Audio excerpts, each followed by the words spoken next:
You ask Tiger to solve. This deals with linear equations with one unknown. The final result is x equals 2 over 3. Let's solve it step by step. Group all constants on the right side of the equation. Subtract 10 from both sides. Group like terms. Simplify the arithmetic.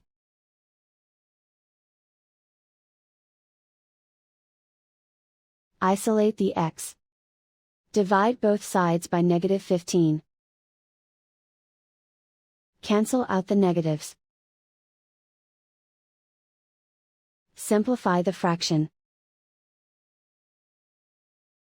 Cancel out the negatives. Find the greatest common factor of the numerator and denominator. Factor out and cancel the greatest common factor. And so the final result is x equals 2 over 3.